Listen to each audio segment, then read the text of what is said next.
kehidupan, sungguh mulia dan merdu firman kehidupan,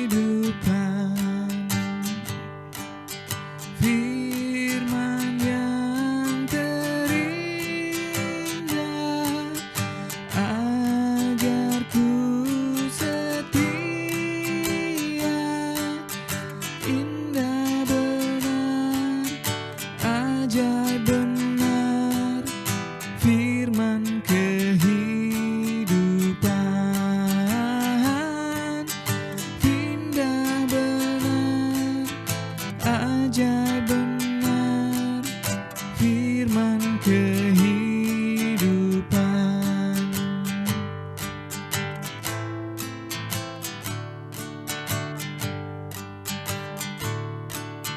Kristus memberi dunia firman kehidupan.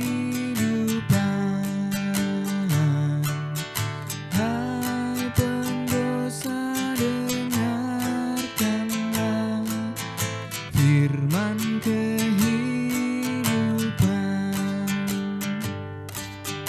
Bagimu anugerah diberi berlimpah, indah benar, ajaib benar, firman kehidupan,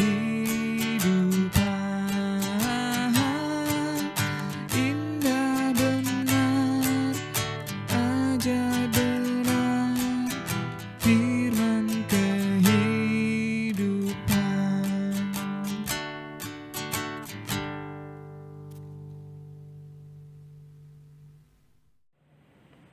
Shalom Bapak Ibu, jumpa kembali dengan saya dalam persekutuan tengah minggu saat ini. Kita akan menggumuli firman Tuhan. Sebelumnya kita berdoa. Tuhan, kami datang kepadamu mengucap syukur atas nikmat kehidupan dan juga kasih penyertaan, rezeki, semua yang baik yang Tuhan adakan buat kami. Saat ini di dalam segala kebaikan kasih Tuhan, kami datang mendekat kepadamu, ingin terus hidup bergaul akrab dengan Tuhan. Kami tidak ingin hidup kami terlepas daripada Tuhan. Oleh karena itu, kami akan membaca firman-Mu dan ingin menjadikan firman-Mu sebagai suluh penerang kehidupan kami.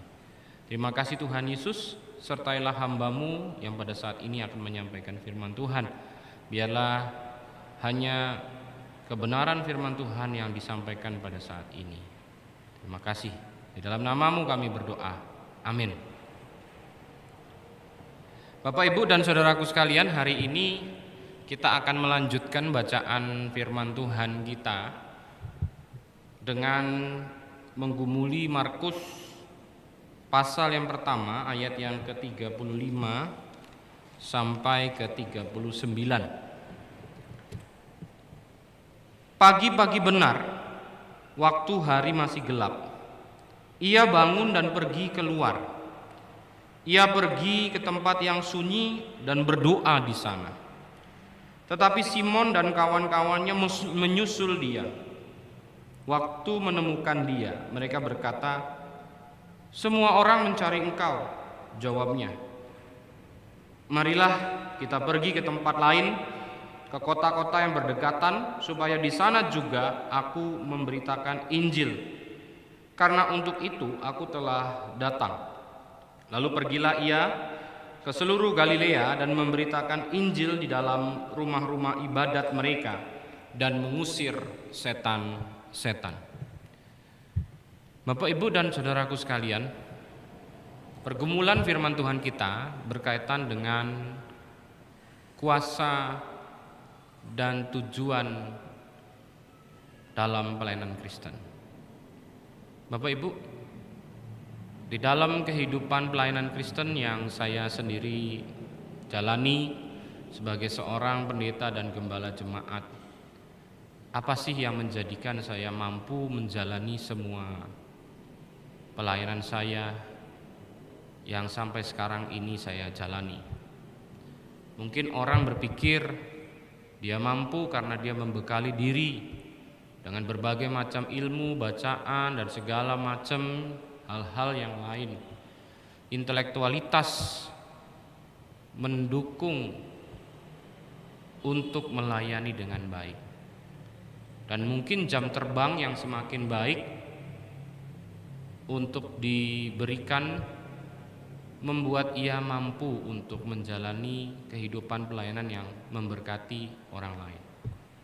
Namun Bapak Ibu dan Saudaraku sekalian, berapa besar porsi itu semua? Intelektualitas, pengalaman, jam terbang mendukung seorang untuk memberikan pelayanan yang memiliki kuasa, yang berdampak buat kehidupan orang lain. Berapa besar prosentasenya? Saya mau katakan sedikit sekali, sangat sedikit sekali dari segala intelektualitas, segala materi-materi keilmuan dan pengalaman kehidupan yang memberikan dampak pada pelayanan yang punya kuasa. Nah, porsi yang besar, prosentase yang besar apa? Sekali lagi saya mau katakan kepada kita, semua ilmu, pengalaman kehidupan itu memainkan peranan yang sedikit sekali untuk menjadikan sebuah pelayanan itu memiliki kuasa, memiliki dampak yang luar biasa buat kehidupan orang lain. Lalu apa yang memiliki prosentase yang besar, yang memberikan kekuatan di dalam pelayanan sehingga pelayanan itu punya kuasa? Yaitu Tuhan si empunya pelayanan itu sendiri. Tuhan yang mempunyai pelayanan itu sendirilah yang menjadi kekuatan, yang menjadi prosentase terbesar pelayanan memiliki dampak dan punya kuasa. Karena kenapa Bapak Ibu? Sepintar apapun, sebanyak apapun ilmu, dan sebanyak apapun pengalaman kehidupan, manusia pernah mengalami turun naiknya kehidupan, entah sakit, entah masalah rumah tangga, entah berbagai macam keadaan yang menggoyahkan sebuah pelayanan. Dalam keadaan-keadaan yang seperti itu, Bapak Ibu dan Saudaraku sekalian, kadang orang yang hanya mengandalkan pengalaman, keilmuan, dan kemudian tiba-tiba ia merasakan sakit, kesusahan, pergumulan, melakukan pelayanan hanya sebagai rutinitas, dan akhirnya pelayanan rutinitas itu tidak memberikan dampak dan punya kuasa apapun di dalam kekaryaannya. Pernah ngalamin seperti itu Pak Julius? Pernah. Tetapi syukur kepada Tuhan bahwa itu tidak menjadi sebuah keadaan yang panjang terjadi dalam kehidupan pelayanan saya. Nah, jadi seperti itu ya Bapak Ibu. Melayani, apa yang memberikan kuasa, apa yang memberikan dampak, Tuhan itu sendiri. Dialah yang memampukan, dialah yang memberikan kekuatan, yang membuat sebuah pelayanan itu punya kuasa. Nah, kenapa saya berbicara panjang lebar tentang hal itu? Karena itulah yang tertulis di dalam bagian firman Tuhan kita. Bacaan kita merupakan sebuah bacaan panjang dari awal kita sedang bergumul pelayanan Yesus di Kapernaum, mulai masuk rumah ibadat sampai masuk ke rumah Simon, menyembuhkan mertua Simon dan memberikan kesembuhan juga kepada orang lain dan mengusir roh-roh jahat dari orang-orang lain lagi selain di rumah ibadat. Semua pelayanan itu 24 jam non-stop dikerjakan oleh Yesus. Luar biasa bukan?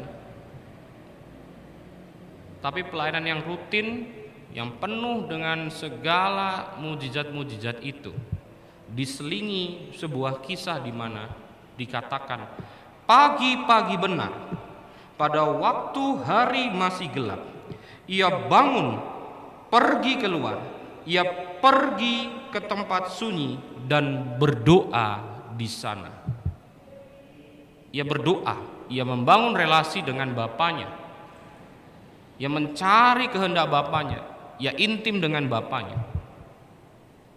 Kedekatan mendatangkan kekuasaan, mendatangkan hikmat, mendatangkan tuntunan bagi pelayanan Yesus. Sebab kalau dikerjakan hanya mengandalkan kepada diri sendiri, maka pelayanan menjadi sesuatu yang rutin dan kehilangan kuasa. Nah, oleh karena itu Bapak Ibu dan Saudara sekalian, bacaan firman Tuhan kita mau mengajak kepada kita untuk memahami, kalau Anda dipakai oleh Tuhan untuk menjadi pewarta Injil seperti khotbah saya pada minggu kemarin, setiap pengikut Kristus sama seperti Kristus adalah pewarta kabar baik, penginjil, menyatakan kasih Tuhan kepada banyak orang. Betul, kita harus melakukan pelayanan itu. Tapi apa yang menjadi kekuatan pelayanan kita? Yang membuat pelayanan itu menjadi sesuatu yang mendatangkan kuasa dan dampak bagi orang-orang yang merasakan pelayanan. Bukan karena kuat hebatnya kita sendiri, tetapi karena Tuhan itu sendiri yang memiliki pelayanan. Yang harus kita dekati, yang kita harus intim dengannya. Itulah yang membuat kuasa-kuasa pekerjaan penginjilan mendatangkan dampak yang luar biasa dalam kehidupan banyak orang. Nah, jadi Bapak Ibu dan Saudara sekalian, dari bacaan firman Tuhan kita hari ini kita mau belajar, kalau Anda telah dipanggil untuk menjadi pewarta kabar baik, apa yang menjadi ukuran Anda menjadi pewarta kabar baik yang baik, yang luar biasa, yang powerful, adalah bukan sebanyak mungkin orang telah mengalami pelayanan Anda, tetapi sampai sejauh mana Anda dekat dengan Tuhan sehingga kehadiran Anda boleh memberkati dan menghadirkan Tuhan, karena Tuhan dekat dengan Anda. Itu yang dilakukan oleh Yesus. Dan bagaimana dengan Anda dan saya? Sudahkah kita punya relasi yang intim dengan Tuhan ketika kita dipanggil untuk melayani Dia? Nah, jadi seperti itu ya. Yang pertama dari pembelajaran firman ini adalah kekuatan daripada pelayanan adalah Tuhan sendiri. Dan hal yang kedua yang ingin disampaikan daripada bagian ini adalah, kalau kekuatan pelayanan datang dari Tuhan, maka tujuan pelayanan juga untuk Tuhan dan bukan untuk diri kita. Bapak Ibu, dikisahkan dalam bacaan kita, Yesus melakukan pelayanan di Kapernaum. Di Kapernaum Dia menyembuhkan banyak orang, mengusir roh jahat, semua orang mencari-cari Dia. Nah, kalau Anda dicari-cari berarti Anda kan populer, Anda terkenal, Anda viral kalau bahasanya anak gaul zaman sekarang. Kita adalah pribadi yang viral, terkenal, populer, menjual, selebritis. Kalau kita mengalami keadaan seperti itu, apa yang kita lakukan? Mempertahankan. Kalau bisa meningkatkan popularitas kita, viral kita, viewer kita, gitu ya, follower kita, kan sudah terkenal. Ayo dimakin ditingkatkan. Nah, tetapi tidak dengan Yesus. Selesai berdoa, didatangi oleh murid-muridnya, "Guru, ada banyak orang cari kita, dan ia ingin bertemu dengan guru. Ayo." Apa kata Yesus? "Yuk kita pergi." Kemana? Bukan ke rumah Simon lagi, bukan di Kapernaum lagi. Kata Yesus, "Yuk kita pergi ke kota-kota yang berdekatan untuk memberitakan kabar baik, sebab untuk itulah aku datang." Dia tidak menjadikan dirinya sebagai tujuan. Dia tidak ingin menjadikan kemuliaannya sebagai tujuan, tetapi rencana dan kehendak Bapaknya yang harus menjadi tujuan. Dan rencana dan kehendak Bapaknya adalah supaya setiap orang merasakan, merayakan kabar baik tentang kasih Tuhan dalam kehidupannya. Kalau Yesus ingin menjadi orang terkenal populer, bisa saja dia berhenti di Kapernaum dan bikin satu kota Kapernaum menjadi pusat pelayanannya dan menjadikan rumah Simon Andreas menjadi base campnya, markas besarnya, dan dia tinggal duduk-duduk manis menikmati pelayanan murid-muridnya, dihormat orang, dan segala kenikmatan dunia datang padanya. Tapi tidak seperti itu.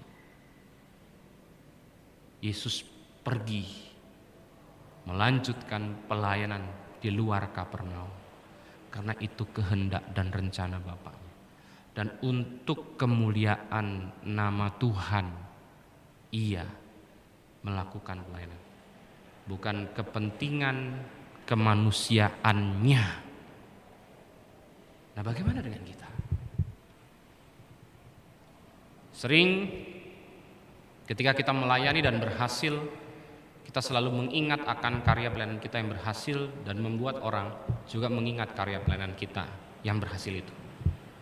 Suatu saat saya pernah makan di sebuah kedai bakso di Purwokerto, dan pada saat itu hari Jumatan, dan yang punya kedai bakso putar khotbah Jumat. Menarik karena di bagian khotbah Jumat itu ustadz yang disiarkan khotbah Jumatnya itu berkata begini: penyakit manusia yang paling buruk bukan kanker, bukan segala macam penyakit yang berat-berat itu. Penyakit yang paling berat di dalam diri manusia adalah selalu ingin diingat. Diingat apanya? Diingat kebaikannya. Itu rumah ibadah aku yang bangun, keluargaku yang dirikan jemaat di situ. Kalau bukan karena aku dan keluargaku, itu acara berhasil karena aku. Itu sampai ada kota ini dimulai dari apa? Pelayanan yang dilakukan oleh aku. Dan berbagai macam kebanggaan-kebanggaan diri. Sehingga ketika tidak ada orang yang mengingatnya, tidak ada orang yang menghargainya, tidak ada orang yang menyanjung pujinya, maka hidupnya kering, seakan-akan bahwa loh, kok nggak ada orang yang muji saya? Wah, itu penderitaan yang lebih menderita daripada sakit kanker dan penyakit berat-berat yang lainnya. Karena dengan demikian orang itu akan terus menderita haus pujian. Itu sakit yang paling berat dalam kehidupan manusia. Saya terhentak sambil makan bakso ya. Enak juga baksonya, enak juga khotbah Jumatnya. Dan saya merasa bahwa hal itu kaitannya erat juga dengan firman Tuhan kita saat ini. Bahwa seringkali pelayanan menjadi sebuah hal yang ditujukan untuk diri kita sendiri dan kehilangan untuk Tuhan, sang sumber kekuatan pelayanan itu. Nah, jadi pada pertemuan kita saat ini kita mau belajar. Anda pelayan. Tidak bisa orang Kristen mengatakan saya bukan pelayan, saya cuman pengikut, saya cuman jemaat biasa. Enggak bisa. Orang Kristen ketika kita mengikut Kristus harus menjadi seperti yang diikuti. Kalau Yesus melayani, kalau Yesus hadir untuk mewartakan kabar baik Injil, Anda juga seperti itu. Dan ketika Anda melayani, bukan hebat dan kuatnya Anda, tetapi Tuhan yang punya kekuatan yang pakai Anda sebagai alat di tangannya. Nah, kalau Anda berhasil, kalau Anda sukses, jangan dinindabobokkan kesuksesan Anda. Tujuan pelayanan Kristen bukan kemuliaan diri sendiri, tetapi kemuliaan Tuhan. Maka terus kerjakan itu di tempat lain. Kalau hari ini sudah dikerjakan di rumah ini, saya besok mau ke rumah sana. Kalau di keluarga ini sudah saya kerjakan, saya juga mau kerjakan di keluarga sana. Kalau hari ini keluarga saya merasakan berkat Tuhan, besok keluarga lain juga mau saya berikan berkat melalui diri saya. Kalau gereja ini sudah merasakan kehadiran Tuhan melalui diri saya, maka besok mungkin ada kesempatan lain, di tempat lain, di sebuah lembaga lain, kapanpun Tuhan pakai untuk saya bekerja bagi Dia, bagi kemuliaannya, maka Tuhan yang boleh dipermuliakan dalam kekaryaan saya. Itu yang harus dipegang. Jadi ini firman Tuhan buat kita, melanjutkan daripada khotbah minggu.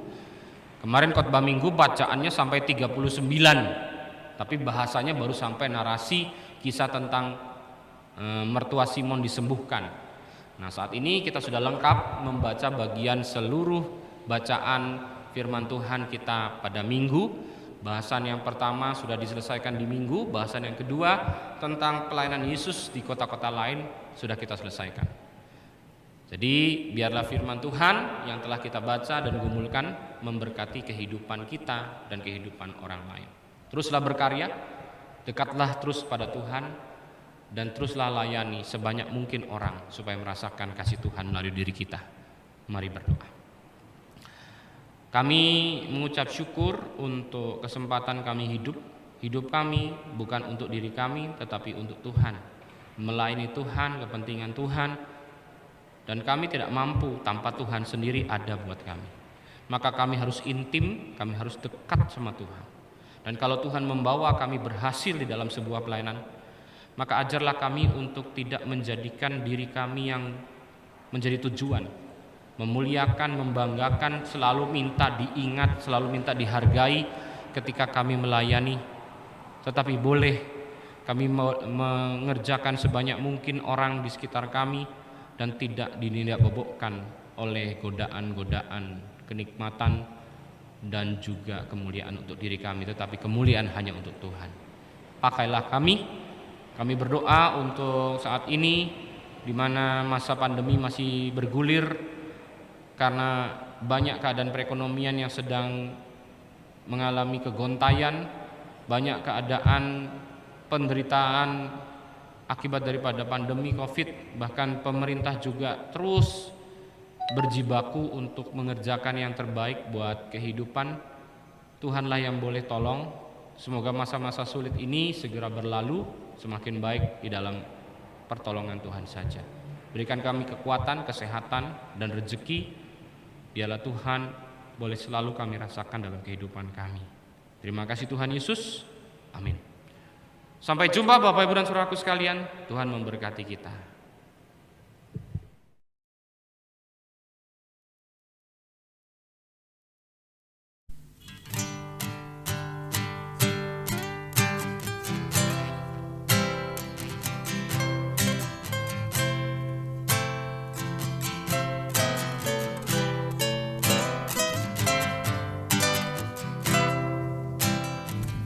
Ku berserah kepada Allahku, di darat pun di laut menderu, tiap detik tak berhenti. Bapa surgawi terus menjagaku. Ku tahu benar, ku dipegang erat di gunung tinggi dan samudera, di taufan gelap ku didekap. Bapa surgawi terus menjagaku.